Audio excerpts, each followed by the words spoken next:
Synthetic division. This is a fun little trick. Um, so this is how you divide polynomials by binomials.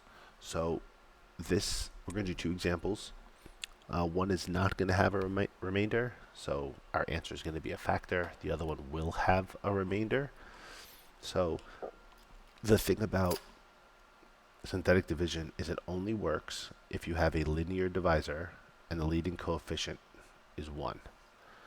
If the leading coefficient is not 1, there is no guarantee that the answer you get is actually going to work. So in this case, we have x minus 3 as our divisor, so we can do synthetic division. Here's what we do. First is we have to identify the 0 of the divisor. So if we have x minus 3 and we set that equal to 0, the 0 is actually positive 3. That positive 3 is going to be written outside over here. Now this looks very different. Again, this is a strategy. So it's just a shortcut on how to do some of these problems a little quicker. So once you have your 0 on the outside, you're only taking the coefficients. So they have to be in order. We have a square, we have a linear term, and then we have a term with an exponent of 0. So we're going to write the coefficients 2, -2, and -12. Again, make sure all this is spread out. And then we have steps. This is the process that we follow. We bring down the first coefficient, and we write 2.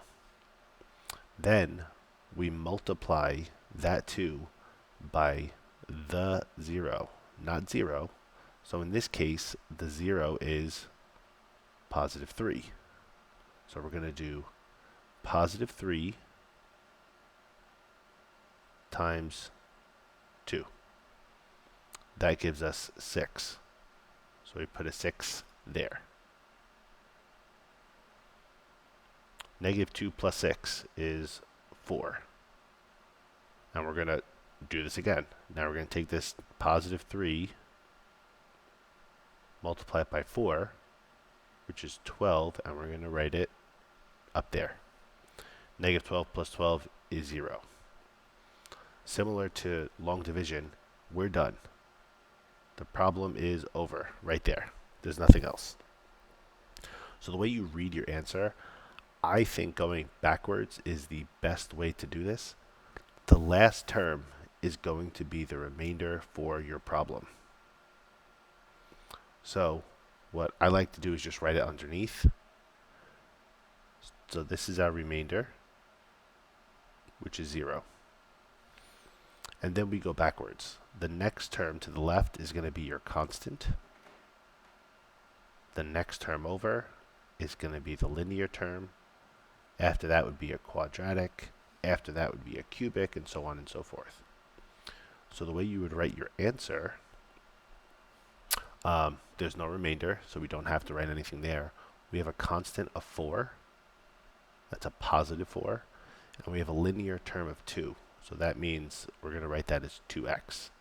There's nothing beyond. So that would be our final answer. And again, this is a factor. So that means 2x squared minus 2x minus 12 can actually be factored. And 2x plus 4 would be one of those factors. And that's only because this remainder is 0. So we'll do another example where the remainder is not 0 and how we're going to write that as our solution. So this one's a little longer, but the process is the same. Okay? We also have a missing term in this one. So the first thing we want to do is find the 0 of the divisor. So if we have x plus 2 that we're dividing by, we're going to take that, set it equal to 0. So our 0 is actually going to be -2. We're going to write that on the outside. And now we're taking our coefficients. We have 2, which is x to the 5th. There is no x to the 4th, so we're going to put a 0. There's -11, x to the 3rd, positive 2, x squared, negative 1, x, negative 4. And now it's just process, step by step. So we bring down the first coefficient, 2, and we're just going to start multiplying. Negative 2 times 2 is negative 4. 0 plus negative 4 is negative 4. And we're going to continue this process over and over again. You can pause this and do the problem to check it. I'm just going to go through this. Negative 2 times negative 4 is positive 8. When we add those, we get negative 3. Negative 2 times negative 3 is positive 6. Add those, you get 8. Negative 2 times 8 is negative 16. Add those, you get negative 17. Multiply that by negative 2, you get positive 34. And then you get positive 30. So these are our numbers in our solution. Our problem is done. There's nowhere else to go. So we're going to label this backwards. 30 is our remainder.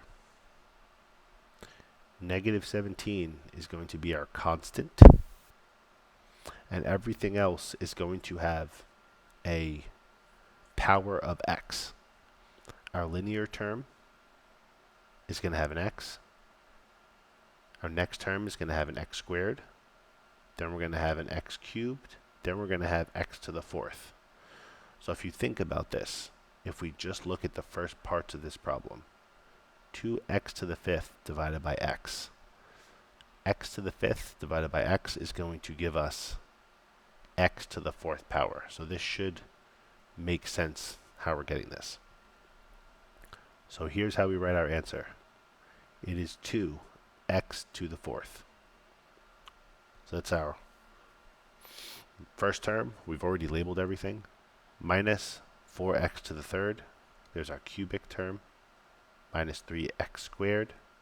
Plus 8x. Minus 17. That's our constant. The remainder at the end, we have to do something with. Again, that remainder cannot divide x plus 2.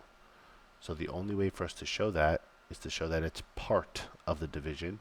So we use fractions for that. So we write it as 30 over x plus 2. That would be our answer. So this is not a factor because it doesn't go in evenly.